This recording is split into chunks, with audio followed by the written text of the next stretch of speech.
Welcome to the deep dive. We're taking a virtual trip today, zeroing in on Omaha, Nebraska. That's right. We've got a listener who's actually moving there for a few months and, reached out for the inside scoop on what to do. Yeah, so we dove in, we looked at the official Visit Omaha stuff, but also dug into a really interesting Reddit thread. Oh, yeah, the Omaha subreddit. Locals giving their best tips. Exactly. So our mission today really is to sift through all that and give you the curated highlights. Forget the standard tourist list. Right, we want the real Omaha, the unique things you'd find if you were actually, living there for 3 months. Precisely.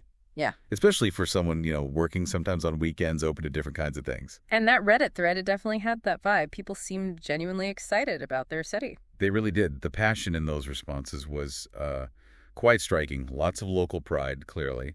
People eager to share their favorites. Okay, so let's dive in. What were some of those core Omaha experiences that kept, popping up? Well, first off, the old market. That came up again and again. Right. As a must visit, especially the atmosphere. Yeah, the charm, particularly in winter, apparently. Yeah. Lots of restaurants, little shops, bars. M's Pub got a specific mention for a nicer dinner option there. Okay. And it wasn't just the main streets. People mentioned the Artists' Cooperative Gallery, the old market passageway, suggesting there's more to explore if you look. Interesting. So it's not just like a historical district. It's still very much alive. Yeah, exactly. Locals clearly still use it and value it. Okay. What else? The zoo, right? That seemed huge. Oh, yeah, the Henry Dorley Zoo and Aquarium. Universal recommendation, pretty much. Visit Omaha calls it the world's #1 zoo. Big claim. It is. And what seemed key for someone staying longer or dealing with, unpredictable weather is the number of indoor exhibits they have. Right. That makes sense. Good for any season. Makes it a year-round destination, not just a summer thing. Gotcha. What about sports? Anything for sports fans? Yep, a few things. For baseball, the Omaha Storm Chasers. Right. And Union Omaha for soccer. Both got recommended. And hockey, Tom. Uh-huh. The University of Nebraska, Omaha, and the Lancers. So, options there. Cool. Gives you a taste of the local scene, I bet. Definitely catching a game, feeling that local energy. All right, let's switch to food because, wow, Omaha sounds like it delivers on the food front. It really seems to. Block 16 was a name that just kept coming up. How is it described? Like true gem. True gem, arguably the best restaurant in town. Even Alton Brown apparently loves it. Wow, okay, that's a serious endorsement. It is. The only catch, or maybe heads up, was that you should expect lines. Long ones, potentially. Worth the wait, I guess, if it's that good. Tells you something. Seems like it. Signals something special, innovative maybe. Okay, so Block 16, what else? Different vibes. For Cajun, Acadian got a shout out, specifically the jambalaya. Ooh, nice. And M's Pub, back in the old market, popped up again as just a solid choice for a nicer meal out. Okay, reliable. Then sushi. This one got a lot of praise. Yeah. Yoshitomo. Yeah. Yoshitomo. Where's that? It's in the Benson neighborhood. And get this, the owner is a James Beard finalist. Whoa. Okay, so high quality. Seems like it. And interestingly, people mentioned the prices were actually pretty good value. Really? Compared to what? Compared to, East Coast sushi prices. That was the specific comment. Huh. That's a great tip for someone moving from, say, New York or Boston. Exactly. High-end sushi without the maybe shocking price tag. Nice. The food list just kept going, didn't it? It really did. Via Farina was mentioned, Ahmad's Persian cuisine, La Poblanita, all just listed as great places to eat. Okay. And then one just north of Omaha, Finicky Frank's. Supposedly superb food and crucially amazing desserts. Ooh, desserts. Always important. Always. Now, this next one sounds like pure Omaha Crescent Moon. Ah, yes. Home of the original Reuben sandwich, apparently. The original Reuben. That's a claim to fame. That's the story, so you can get a piece of culinary history there. And something about a boot. Right. Downstairs, you can apparently order your beer in Das Boot. Adds a bit of fun, I suppose. Definitely sounds memorable. Okay, what about something more like classic diner style? Harold's Coffee House. Over in Florence. Sounds like a real 50s, 60s throwback breakfast spot. Cool. And for ice cream. There's always a place for ice cream. There is. Coneflower was named as the best in town. Tone flour. Got it. We also saw Lalabella for Ethiopian food. Okay, diverse options. Yeah, and then some specific local items people said to try, like runza. Oh, right. The bread pocket thing. Exactly. Filled with beef and cabbage, usually. A real Nebraska staple. What else? Broncos was mentioned. Not entirely sure what that is. Might need investigation. Dorothy Lynch salad dressing, which is famous Oh, locally. yeah, the orange dressing. Yeah. And Don and Millie's for their cheese Frenchie. Cheese Frenchie. What on earth is that? Get this, a deep-fried grilled cheese sandwich. Wow. Okay. That's an experience. Sounds like it. Pure indulgence. The list doesn't stop. Nope. Koji Yeah. in Countryside Village. Same owner as Yoshitomo. Sushi and small plates. Ah, okay. Good pedigree then. Sweet Magnolias in Millwork Commons for a bite. And then Orsi's Pizza. Orsi's sounds old school. Very. Since 1919. Described as maybe overlooked sometimes, but potentially some of the best pizza in the city. Wow, nearly a century of pizza. Speaks volumes. It does. Now for maybe the most unique dining suggestion. Oh, go on. The Alpine Inn.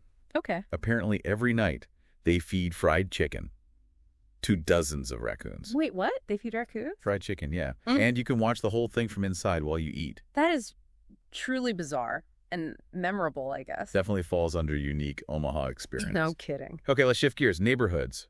Which areas got highlighted? Benson came up a lot. Sounded really vibrant. What there? Excellent food. Au Courant was mentioned, and Yoshitomo again.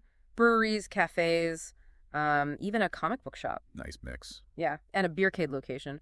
Plus, Jerry's, which sounds like a beloved local dive bar. So kind of a cool, maybe slightly hipster vibe. Perhaps. Mm-hmm. Seems diverse anyway. Good for food and hanging out. What about nightlife? The Blackstone district was specifically recommended for that. Okay, Blackstone for going out. Any other districts? Little Bohemia sounded really interesting. Yeah. What's the draw there? It's associated with places like Fizzy's, Archetype Coffee, Lumen Brewery, cool little shops. Okay. And it seems to have a little Italy section within it. Via Farina was mentioned again there. Sorrow Cider, Sips on 10th. Oh, interesting. And another beercade location. They're spreading. So Blackstone for lively bars, maybe Little Bohemia for something more eclectic? That's the impression I got. Little Bohemia sounds like it has more artsy spots, unique shops mixed in with the food and drink. Gotcha. Any others? Axarben Village got a mention, mainly because it hosts a big Criterium bicycle race in May 2025. Ah, event specific then. Yeah. And Millwork Commons came up again. Archetype Coffee, Sweet Magnolias, and Crow Strain Brewery are there. Seems like another developing hub. Okay. Lots of distinct areas to explore. What about arts and culture? Performances. Definitely options there. The Holland Center and the Orpheum Theater were the main ones for like bigger touring shows and concerts. Right. Hamilton is playing there May 7th to 18th, 2025, for example. Oh, big show. Yeah. And someone mentioned there are other maybe underrated live music venues worth seeking out too. Suggest a good local scene. Cool. What about visual arts? Galleries? Yep. Kaneko was highlighted. That's a local art gallery. Mm-hmm. And Hot Shops Art Center downtown. Hot shops, artist studios and stuff. Sounds like it. Great place to see artists at work, maybe buy something unique. And museums. The Durham Museum came up. Noted as being really neat. Housed in the old train station, I think. Ah, cool architecture. Yeah. And it has an old-fashioned soda fountain inside. No way. That sounds amazing. Perfect for a cold day, then pop over to the old market. Exactly the suggestion someone made. Smart. Okay, what else on the cultural or, like, entertainment front? Well, the original person asking mentioned the Luminarium was on their list. Okay. And then there was Spielbound, that board game cafe idea. Right. Learn and play new games. Sounds like a fun, low-key evening. Definitely. Yeah. And then the Imaginarium. What was that described as? A place to find something really strange. 2 locations. Intriguing, right? Very. Sparks the curiosity. What kind of strange, I wonder? Exactly. Gotta go see. Anything for spooky interests? A couple of things. The Museum of Shadows was suggested. Okay, good. Reviews seemed mixed on Reddit. Some liked it. Others felt it was maybe short or not that engaging. So maybe depends on your taste. Fair enough. And a Voodoo's odd shop for finding, spooky or unusual items. Got it. Oddities and curiosities. Seems like it. For a different kind of art scene, Benson First Fridays was mentioned. Sounds like a neighborhood art walk. Oh, yeah. Those are usually cool. Good way to see local art and explore the area. Totally. And for music venues, again, the advice was check out the Slowdown and the Waiting Room. Follow them online for shows. Good practical tip. And Padge Turner's Lounge, an indie music spot owned by Connor Oberst. Oh, wow. Blind Eyes connection. That's cool. Yeah, neat local tie-in. What about theater or, like, classical music? Omaha Community Playhouse for catching a play. The Omaha Symphony performs at the Holland Center. Okay, so traditional arts are covered, too. Definitely. And something a bit different. Omaha jitterbugs. Jitterbugs, like dancing. Yeah. Open swing dancing on Friday nights at the Eagles Club. They even offer a free lesson beforehand. Fun. Very social. Sounds like it. And for a retro movie night, the Quasar Drive-In Theater out in Valley supposedly has really good picture quality. A drive-in. Awesome. Okay, let's talk outdoors. Nebraska. Maybe people don't immediately think outdoorsy. Maybe not, but there were quite a few suggestions, starting with the Bob Carey Pedestrian Bridge. Ah, the State Line Bridge. Yep. Walk across, stand in Nebraska and Iowa at the same time. It's a whole thing. Locals call walking on it bobbing. Bobbing. That's hilarious. Right. Apparently, it's especially cool at night or sunset. And you can take your dog. Good to know. What about parks and gardens? Lordson Gardens got high praise. Beautiful, especially in spring, summer, fall. Nice. Any special events there? Yes. In May 2025, they're having a Nature Connects exhibit made with Lego bricks. Oh, fun. Kids would love that. Adults, too, probably. Totally. For seeing wildlife, Fontenelle Forest came up. They have a raptor recovery center there. Ooh, birds of prey. Cool. Yeah. And also the Wildlife Safari Park, which is more like a drive-through zoo experience. Might be combo tickets with the main zoo. Okay. And for dog owners? Dewey Dog Park was mentioned specifically, plus just generally lots of walking and biking trails around the city, and golf courses, if that's your thing. Seems like decent options. Anything else park-wise? Yeah, a few more specific ones. Yeah. The OPPD Arboretum, an outdoor garden. Heffinger Park sounds interesting. Why is that? It has a dog park, a BMX course, and a cricket course. Cricket. Didn't expect that. Me neither. All Saints Episcopal Church apparently has a large campus with gardens open to the public. And Seymour Smith Park is the city's biggest, with lots of facilities, including disc golf. Disc golf is always popular. Okay, what about hiking outside the city proper? Good suggestions there, too. Blue Stem Prairie Preserve was mentioned as maybe less crowded than Chauco Hills, but with similar views. Okay, a local tip there. Glacier Creek Preserve, a restored prairie managed by UNO, and then across the river in Iowa. Right, Iowa's right there. Hitchcock Nature Center. Sounds like really unique hiking, different topography, along a scenic bypass. Worth the short drive then. Seems like it. And the Wabash Trail in Council Bluffs for cycling. Or, for a guided experience, River City E-Bike Adventures does tours. E-bikes could be a fun way to see the city and maybe cover more ground. Yeah, less effort, more sightseeing. Okay, what if you want to get further out? Day trips. Several good ones mentioned. The SAC Museum Strategic Air Command. Oh, yeah, big planes, right. Huge planes, aerospace stuff, Cold War history. It's west of Omaha, near Mahoney State Park. And Mahoney State Park itself. Recommended for hiking, exploring, general outdoorsy stuff. So you can combine the two. Makes sense. Also nearby, the Holy Family Shrine, described as beautiful and free to visit. Okay. What about heading towards Lincoln? Lincoln itself was suggested. Check out the Sunken Gardens, the Natural History Museum. Food-wise, bison witches or Honest Abe's were recommended there. Bison Witches. Intriguing name. Isn't it? Ashland, a smaller town between Omaha and Lincoln, was called Sweet and has the Gene Ronca gallery drawings and taxidermy. Taxidermy gallery. Okay, that's unique again. Omaha seems to have a thing for the unique. Apparently. What about Council Bluffs, Iowa, across the river? More to see there. Definitely. Lots of history. Union Pacific Museum, Rails West Railroad Museum, the Squirrel Cage Jail. Squirrel Cage Jail. Sounds creepy. It's supposed to be quite something. Also the General Dodge House, Bregan House, and the 100-block area for food and drinks. So Council Bluffs is worth a visit in its own right. Seems like it, especially if you like history or just exploring a different town center. Any other day trip ideas? Farms, vineyards? Yep. Bellevue Berry Farm came up. Someone thought it was better than Skinny Bones Pumpkin Patch, for what that's worth. Local pumpkin patch rivalries? Apparently.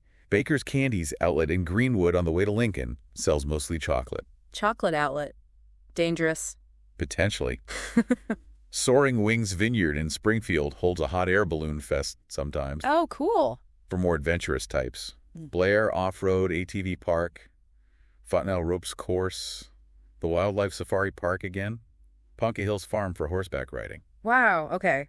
A lot of variety just outside the city. Really is. Caters to a lot of different interests. All right, let's get into the really fun, maybe weird stuff. The unique and offbeat recommendations. There seem to be a lot. There were. It was a great list. Things like, can you find Omaha and follow the blue pins?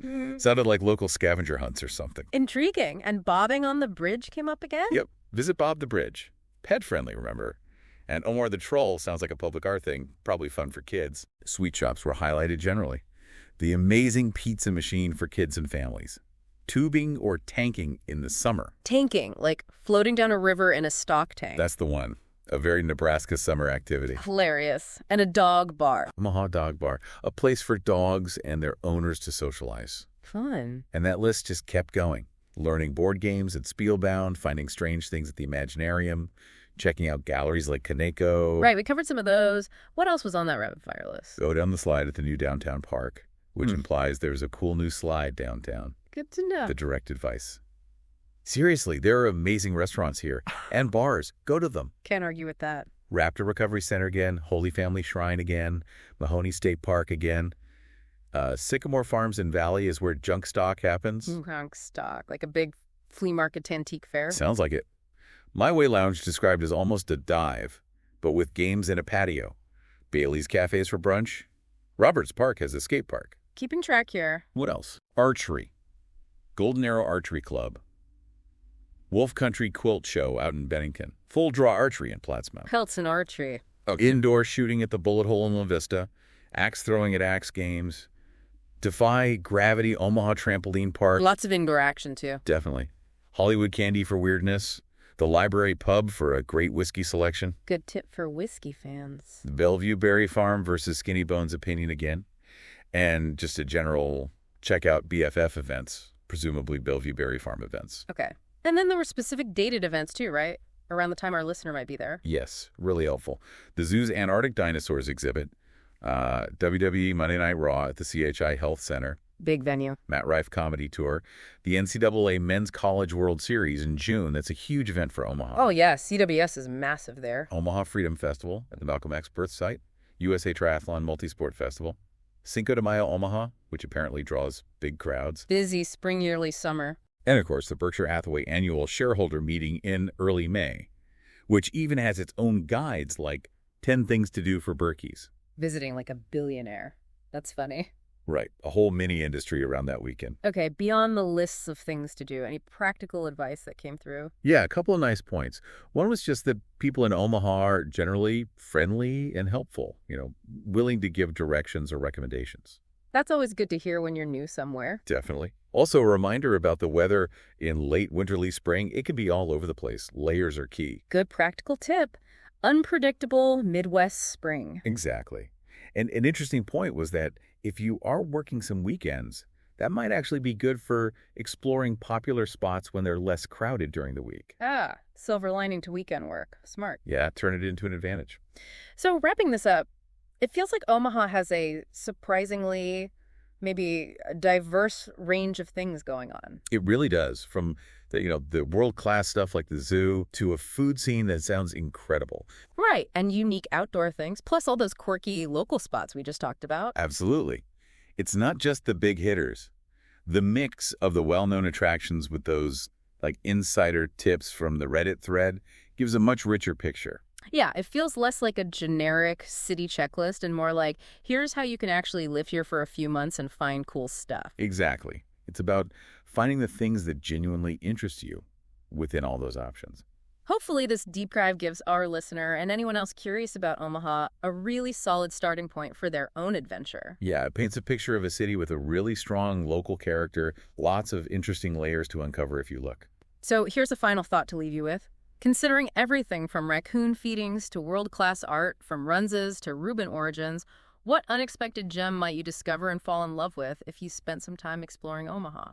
Something to ponder. Definitely. Join us next time for another deep dive.